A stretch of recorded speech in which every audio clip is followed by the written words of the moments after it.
You know, if you evaluate a product on the basis of how quickly it inspires fan art, Paizo may have knocked it out of the park with the Cactus Leshy.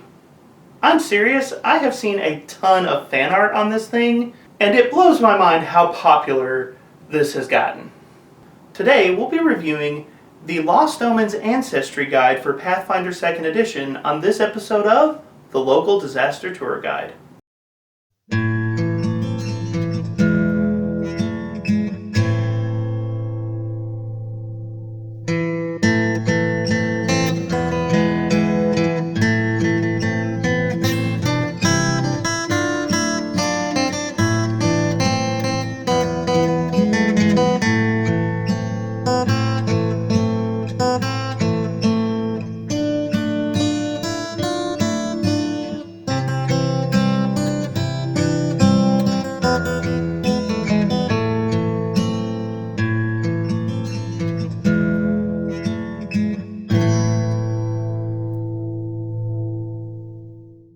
Hello travelers and tourists, welcome to my channel where we talk about role-playing games like Pathfinder and Starfinder. My name is Mark and I am the local disaster tour guide. That's right, I am a storyteller who is extremely excited to work the backstory of your wasp-inherent beastkin sewer dragon kobold into my upcoming campaign. I think I got that right. I'm sure it will be a perfect fit for all of that political intrigue I've been writing. Anyways, today we're going to be reviewing the Lost Omens Ancestry Guide for Pathfinder 2nd Edition. The Lost Omens line describes the Golarion campaign setting, which is the primary campaign setting for Pathfinder 2nd Edition. This book focuses in on uncommon and rare ancestries or heritages, particularly as they exist inside of the Golarion campaign setting. Quick note, there are no common ancestries or heritages in this book, so you're not going to see humans, dwarves, elves, halflings, gnomes, or goblins, but you will see expanded rules for 14 ancestries and heritages that have been published in other Pathfinder products, as well as rules for 14 new ancestries and versatile heritages that are all packed inside of this book, as well as a couple of pages of ancestry-specific equipment to go along with the new options presented here.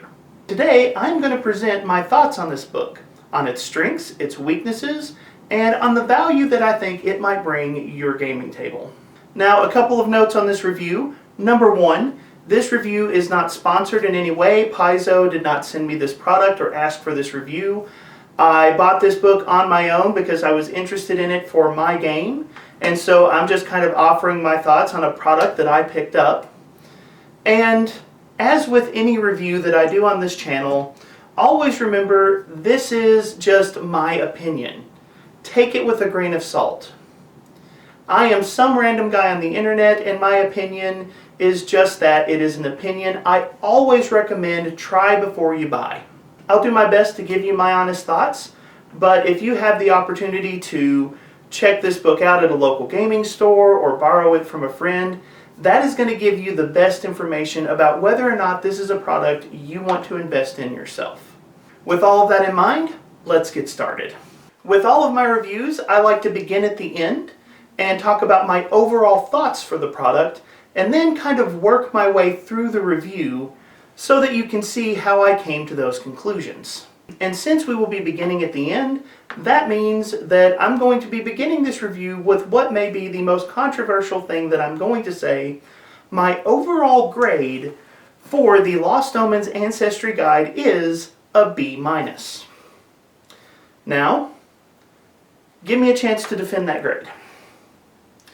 I realize that the Lost Omens Ancestry Guide is a very popular book.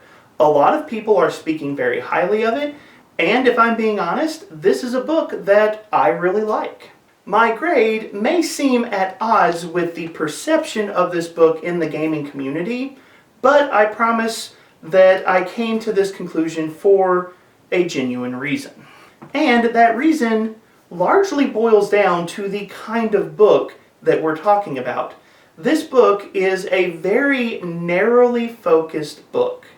It explores one topic, and it explores that topic in a lot of depth. Now, don't get me wrong, there is a lot of good that can be said about that, but when you step back and think about it, that means that there is a danger with this kind of product, which is that the product might be nice but not very useful. Think about it this way. Ancestry is one part of the character that you are portraying. There are many things that go into your character. In terms of the ABCs alone, you have ancestry, background, and class, so you can almost look at it as like a strong third of the character that you're playing. Ancestry is hardly the core of the character that you are using in Pathfinder 2nd Edition. And on top of that, the Lost Omens Ancestry Guide is focusing on uncommon and rare options for ancestry or heritage. So it's not the common options, it's not the humans, the dwarves, the elves, the characters you normally see at the gaming table, but rather it's the less common options. It's the things that are less likely to be used in play. And more than that, the Lost Omens Ancestry Guide is a Lost Omens product. It's a campaign setting product. So it's not just ancestries, it's not just uncommon or rare ancestries, it is uncommon or rare ancestries as they exist in the Golarion setting. This is a very narrowly tailored book. The content of this book is very focused. And the danger with products like this is that you can have an excellent product that doesn't see much use. I've seen it before. There have been RPG products that were well done, that were well presented, that I really liked, but the nature of the product was such that they weren't used very often, and that was one of the concerns that I had when I first picked up this book. If I'm being honest, when I started looking at this book, my default grade for this book was actually a C. There was a very real possibility that this book was going to be a nice collection of information that doesn't get used very often. And that would have been pretty much a C as far as I'm concerned. But as I looked at this product, I came to the realization that Paizo went so far above and beyond in their presentation, in the quality of the material that they offered, that it ended up raising my estimation of what this book was. In fact, we'll get into this when I talk about the positives of this book.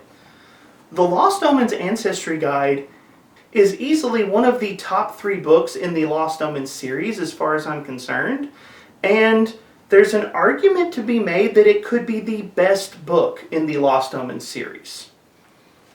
I don't know if I would hold it up as number 1, but I can definitely see the argument for it.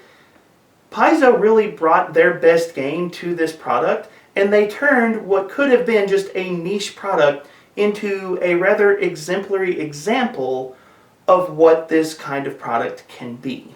So, that B- that I gave to the Lost Omens Ancestry Guide, look at it this way. I started at a C, and I ended up raising the grade of the book almost an entire letter grade because of the quality of the material that was presented. So, yes, I do see why people like this book, but at the end of the day, I do recognize that it is such a narrow band of mechanics and rules that it is going to limit how much this book is actually used in play. And that's going to bring me to the cautions and criticisms portion of this video. I'm going to get into the strengths here in a moment, but before we talk about the strengths, I do want to list some cautions on this product. I do want to talk about a couple of my criticisms about this product, just so you are aware of them if you're thinking about purchasing this book. And the primary caution, the first thing that you probably need to know is, this book is less useful the further you go in a campaign. Ancestry is just one part of your character sheet, and the further into a campaign you go, the less that ancestry choices actually matter to your character, which means that if your group is halfway through a campaign right now, there is a real possibility that this book ain't going to do much for you. And especially if your players are all using common ancestries in the game, this book really isn't going to have much to offer. This book is the most useful when your group is about to start a new campaign. When you're in that process where you and your group are really brainstorming what the new campaign is going to be. You know, what are our new characters going to be? What are the new ideas? What weird combinations can we come up with? That window of time is the ideal time to have this book. If you are considering getting the Lost Omens Ancestry Guide, I would encourage you.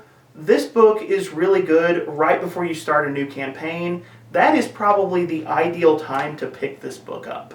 Now, that particular cautionary note is honestly true of a lot of role-playing products. I think it's especially true here, but you could say that of a lot of RPG books out there. Let's talk about some of my more specific criticisms of the Lost Omens Ancestry Guide. Up first, it's a Paizo meme at this point, but we got to talk about it. The editing and organization of this book is a little bit weak. There are 28 ancestries and versatile heritages presented in this book, with a plethora of lore and ancestry feats being made available. There is a lot of information here. This is an information-dense book. And it can be hard to find what you're looking for. Chapter 1 is 14 expanded ancestries and heritages, and Chapter 2 is 14 new ancestries and heritages. And that's just too much information crammed into each chapter. What I wish they would have done is that they would have split Chapter 1 and Chapter 2 into 2 chapters each. They should have had 4 chapters covering that material. Have a chapter for expanded ancestries, have a chapter for expanded heritages, have a chapter for new ancestries, and have a chapter for new heritages. I think that would have made this book a lot easier to read, and I think it would have made it a lot easier to find the specific information that you might be looking for. Next up, I have some nitpicks on some of the choices of the information that they included. Up first, I want to talk about the Flesh Warp Ancestry. It is one of the new ancestries that they included in this book, so it's in Chapter 2, and this is intended to be the character who has been experimented on. Your character was grown in a lab, or a wizard, or an alchemist, or some evil mastermind played with your body, and now you are more monster than man. It is a classic trope, especially of a lot of horror stories. I really appreciate the fact that the Flesh Warp Ancestry was added, because I think it allows for some very interesting characters. But my complaint here is, it's the Flesh Warp Ancestry, not the Flesh Warp Versatile Heritage. That's what gets me on this. All Flesh Warp characters are being built from the same rough outline and same rough stats. And really, that just kind of bothers me. Here's a simple example. All of the Flesh Warp characters, according to this book, are medium-sized characters, which actually doesn't fit well with Golarion lore. In Golarion, the goblins are heavily influenced by Lamashtu, which means that there are a lot of mutated goblins in the Golarion setting. But, rules as written, I can't have a flesh-warped goblin by what is presented in this book. I love the inclusion of flesh warp, and I realize that the mechanical difference of trading medium for small size isn't that big of a deal in the long run, but I really think that this book would have been better served if Flesh Warp, instead of being an ancestry, had been designed as a versatile heritage. I think it would have gone a lot farther in making it usable inside of the game. My second nitpick for this book is going to be something that was not included in this book, and that is, this book makes no reference to the Shuni ancestry. So for those of you who don't know, the Shuni are basically dog folk, humanoid, dog-like creatures. They are the goodest of good boys, if you will. And they were originally published in one of Paizo's adventure paths for Pathfinder 2nd Edition, which means that up to this point, the Shuni have really just had a very tiny amount of information available for people who might be interested in playing a character like that. This book would have been a perfect opportunity to expand upon the Shuni ancestry. I really wish they had included the Shuni as one of the expanded ancestries in this book. This was the perfect place for them, and I'm just kind of frustrated that they're not here. But now let's talk about my biggest nitpick on this book, and please forgive me, I know I'm about to go on a rant, but I just need to talk about this. One of the expanded ancestries in this book is the Azarketi. If you played Pathfinder 1st Edition, you probably knew them as the Gillmen. They are an offshoot of humans that were subjugated by the Aboleths and twisted and are now tied to their watery homes in a way that humanity itself cannot understand. They are a very interesting part of the Pathfinder lore. They're a very interesting part of the Golarion setting, and I think there are a lot of fun character concepts you can have with the Azarketi, and this book offers expanded rules if you would like to play an Azarketi character in Pathfinder 2nd Edition. And here's the problem. Where are the base rules? As of right now, the base rules for the Azarketi ancestry in Pathfinder 2e have not been published in any book. They were originally set to be released with the Lost Omens Absalom City of Lost Omens setting book that was supposed to come out last year. That book got delayed, it got pushed back. It should probably release sometime this year, but at the moment, the base rules for the Azarketi are not published in any Pathfinder 2e book, meaning that we have the expanded rules for the Azarketi, but the base rules are not available. Now, before you go at me in the comments, let me go ahead and say, Paizo has addressed this issue. If you go to the Paizo blog, if you go to the Paizo online store, they have released a free PDF with the base information for the Azarketi. So if you want to play an Azarketi, and if you want to use the expanded rules from this book, you can. It's out there, it's free, it is easily accessible. I've already downloaded it to my computer. But my problem is this: it's not published in a book. I bought a book, I paid for a book, I have a physical product in my hands, and to use that physical product that I paid for, I have to wait another 6-7 months for Paizo to publish another book that will have the information that I need. I've complained about it on this channel before, and I'm going to complain about it again.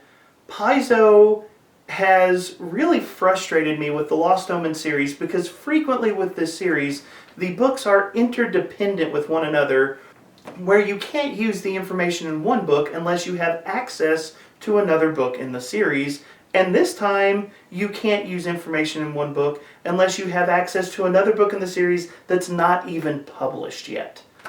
This is frustrating.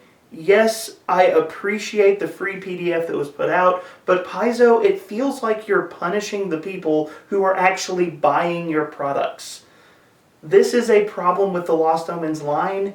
You really need to do a better job of making products that can stand on their own.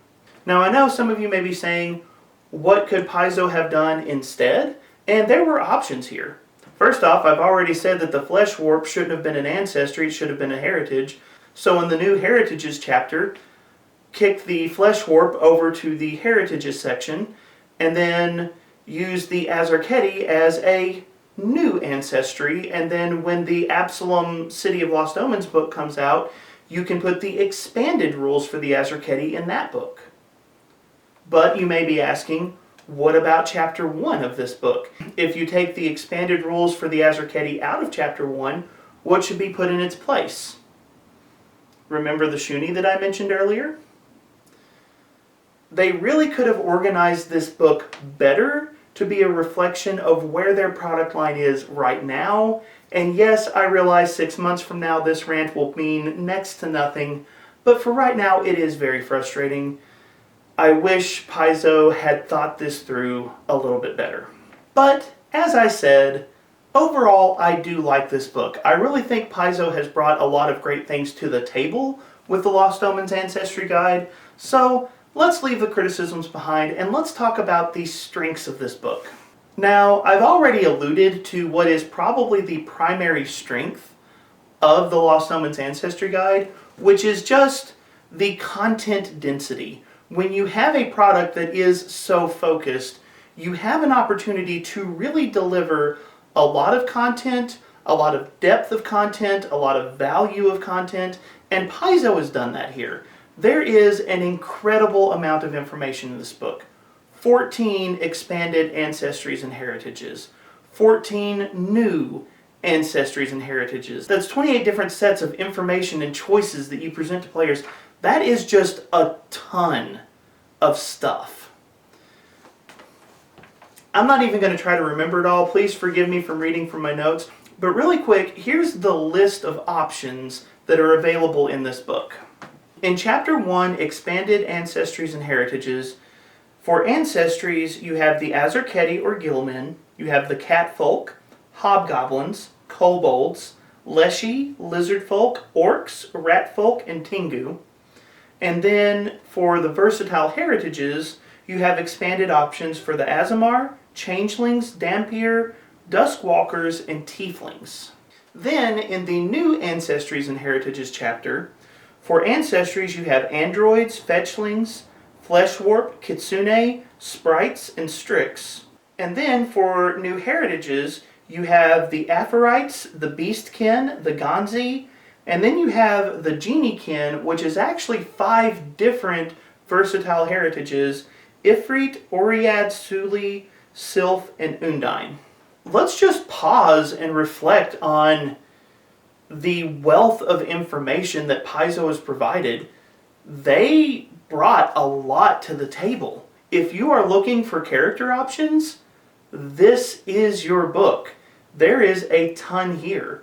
And Paizo has done a good job of delivering a wealth of ancestry feats so that each of these options that's being presented, you have real choices as to what your character can do and what kind of character you want to portray. The easiest strength to identify with this book is that wealth of information. Paizo has brought 28 different new treats to the table, if you will, and that's definitely a lot to enjoy.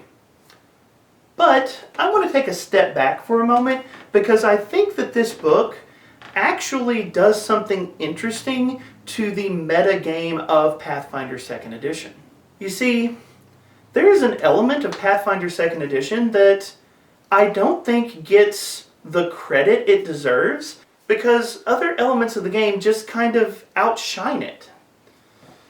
There is a lot of things to love about Pathfinder 2nd Edition. You know, some people love talking about the action economy, and I could stand up here all day and talk about how much I love the proficiency system, but one of the elements of Pathfinder 2nd Edition that is remarkably well done is the Ancestry rules. When you look at the Ancestry rules and what Paizo has done with the Ancestry rules, where you have Ancestry, then Heritage, and with some of the versatile heritages, you also have lineage under that. The ancestry, heritage, lineage, and then the collection of ancestry feats that go with those choices. Paizo has brought this incredible diversity to what it means to portray the ancestry of your character. In fact, I have never seen an RPG do it as well as Pathfinder 2nd Edition has done it. In most games, the choice of ancestry or race matters at level 1 and then very quickly becomes forgettable. There might be small options throughout the game, but for the most part, you pick your ancestry or race at first level and then you just kind of forget about it because there's other things that are more important that eat up your time as you progress through the game. Paizo's choice to reflect Ancestry through this lens of ancestry, heritage, possibly lineage, and then even the Ancestry feats, creates such a diverse array of Ancestry options that I've never seen its equal in a role-playing game. Bravo Paizo, it is extremely well done. If I choose to play a dwarf or a catfolk, I don't stop caring about that choice after I level up to level 2. It's a real strength of Pathfinder 2nd Edition that I think has been overlooked when you think about some of the other excellent elements of the game, but the Lost Omens Ancestry Guide really brings that strength of Pathfinder 2nd Edition to light.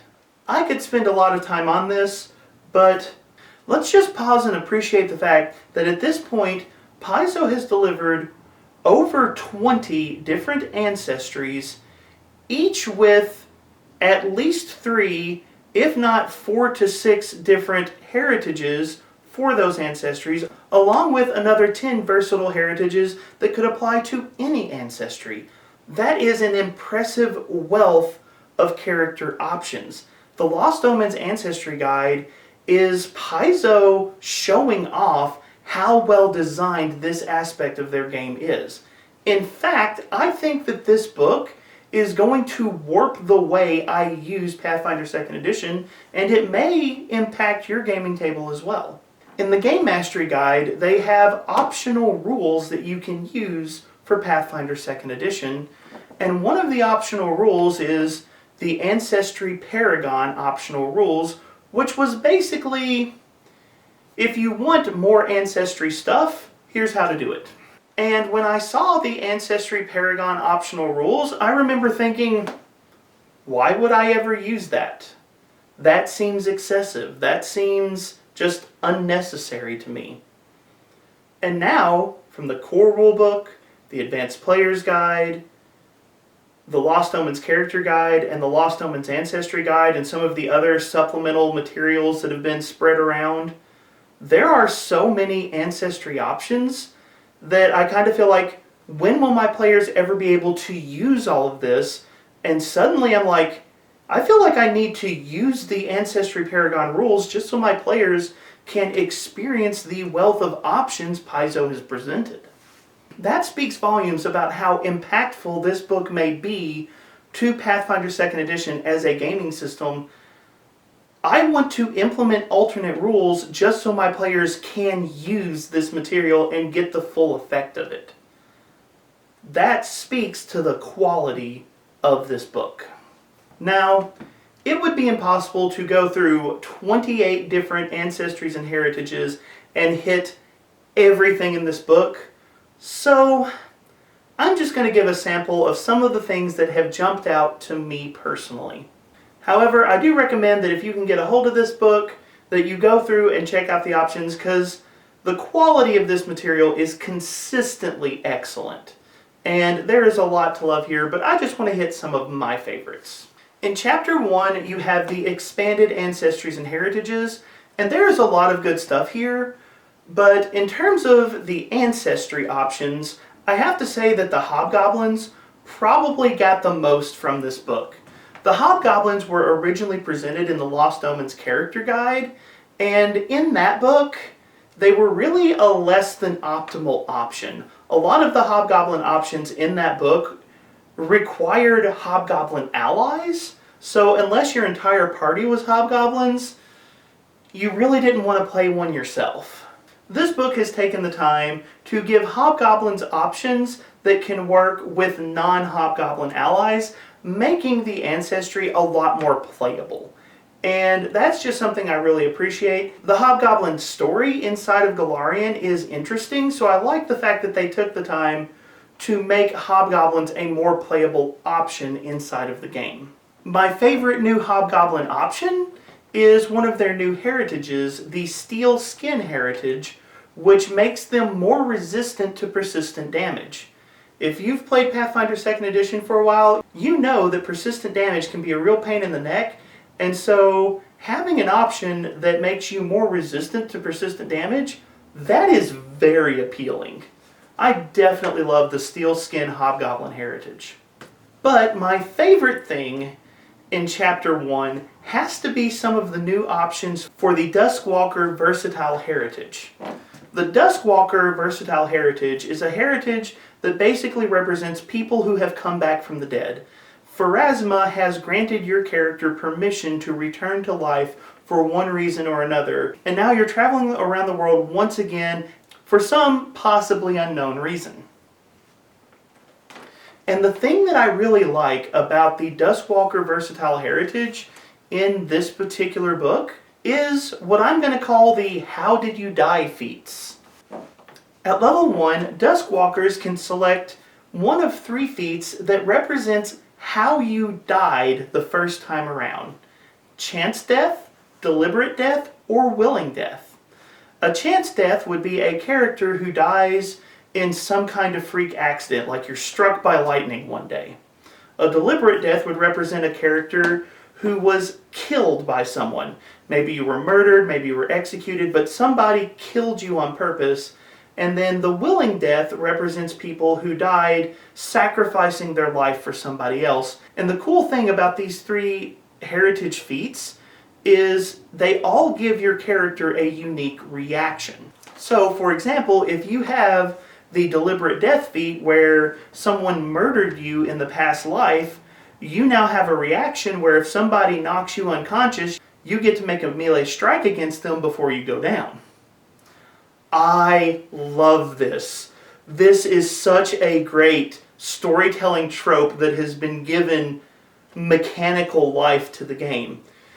You died this way, and so you are intent on making sure that your new life matters, and you're not going to let this happen to you again. The murderer got you last time, but not this time. Bravo, Paizo. The How Did You Die feats are just amazing. Okay, so that was Chapter 1, the expanded Ancestries and Heritages. But what about Chapter 2? What about the new options?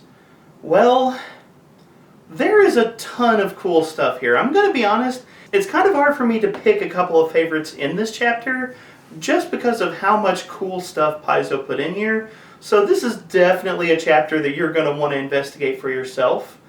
Let's start with the new versatile heritages. If I'm being honest, any of the versatile heritages easily could have been my favorite in this chapter. In previous videos on this channel, I actually complained that the Aphorites and the Gonzi were not options in Pathfinder 2nd Edition yet. We have the Azamar and the Tieflings, which are celestial and fiendish heritages for player characters, but I lamented the absence of the Aphorite and the Gonzi heritage because those represent lawful and chaotic outsiders respectively. For me, Pathfinder 2nd Edition felt incomplete because you had characters who were influenced by good and evil outsiders, but you didn't have characters who were influenced by lawful or chaotic outsiders. So the Aphorite and the Gonzi are filling an obvious hole in the system, so they easily could have been my pick. But then you have the Geniekin Versatile Heritage, which is 5 separate heritages: Ifrit for fire, Oread for earth, Sylph for air, and Undine for water, and then Suli for kind of the mixed heritage where you're related to more than one type of genie. So Geniekin is actually 5 different heritages that can blend together in interesting ways, and that is impressive. But if I have to pick the heritage that is just Paizo knocking it out of the park in this chapter, I have to go with the Beastkin heritage, also known as the Do You Want to Play a Werewolf? Okay, so to be really technical, the Beastkin is not explicitly lycanthropy. And they actually note that Beastkin is not intended to be specifically lycanthropy. It's just a base that you can use if you want to build a character who is struggling with lycanthropy. Basically, the Beastkin is a heritage where your character has a tie to some kind of animal or insect. In the Lost Omens Ancestry Guide, they list bat, eagle, spider, T-Rex, wasp, and wolf as options, but really and truthfully, if you want to play a Beastkin, you just pick a particular type of animal that your character is tied to, and you get a hybrid form that is this mesh of whatever base ancestry you're using and the creature in question. So if you want to play a literal Batman, you can. Or maybe Man-Bat in this particular instance. Anyways, the Beastkin versatile heritage is a truly versatile heritage that can allow you to play an incredible variety of character types that exist as fantasy tropes. It is a really, really beautiful option, and there is a sidebar for if you want to take your character who is tied to wolves and turn them into a true lycanthrope or a true werewolf. They kind of give you some guidelines on how you might do that. This is such a powerful addition to Pathfinder 2nd Edition, and it opens up so many character concepts that Beastkin is far and away my favorite versatile heritage in this book. Paizo really delivered here. And if you think that's crazy, my pick for the best new ancestry has to be the Sprite. That's right, there are now rules for playing a fairy. I actually distinctly remember in Pathfinder 1st Edition, my wife wanted to play a fairy, and there weren't rules for playing that kind of character. How do you create a tiny character? How do you use them? And thankfully, in Pathfinder 1st Edition, there were rules for building your own race, and so I was able to build a race for my wife to use. But there weren't actual explicit rules for here is how you play a fairy inside of Pathfinder 1st Edition. Well, Pathfinder 2nd Edition, they've delivered rules for sprites. They have delivered rules for playing a fairy. And they have several different versions of fairies that you can play. They have your standard issue pixies. They have Draxies, which are related to fairy dragons. That one's fun. They have Griggs, which are musical cricket fairies. They have 6 different options for playing a fairy in Pathfinder 2nd Edition, and they have sidebars discussing here's what you need to do if you want to play a tiny character, and here are the rules you need to be aware of if you want to have a tiny character riding another character in the party.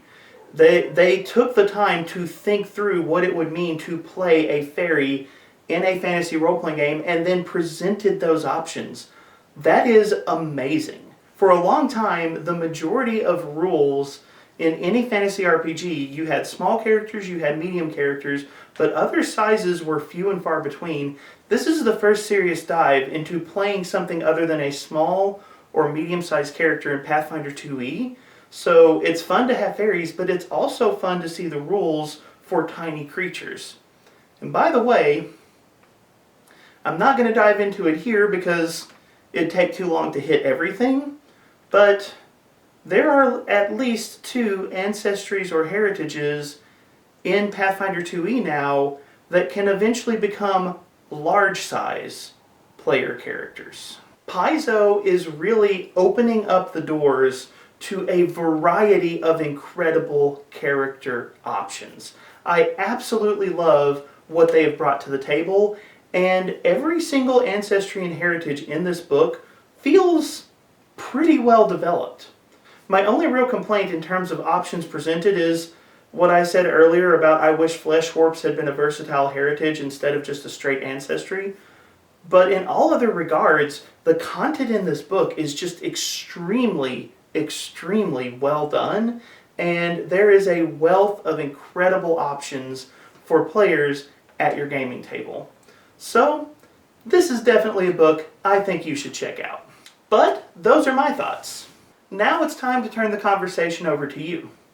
I realize I have only skimmed the surface on this book, and I am starting to brainstorm a deeper dive into Pathfinder's Ancestries as a future series for this channel. But for now, what do you think about the content in this book? What is your favorite ancestry or heritage that was presented in this particular product? And what kind of character are you the most excited to build? Leave your thoughts in the comments down below. If you enjoyed this video, please like it and share it, subscribe to the channel. Thank you so much for being a part of this conversation. Thank you for being here. Have a wonderful day.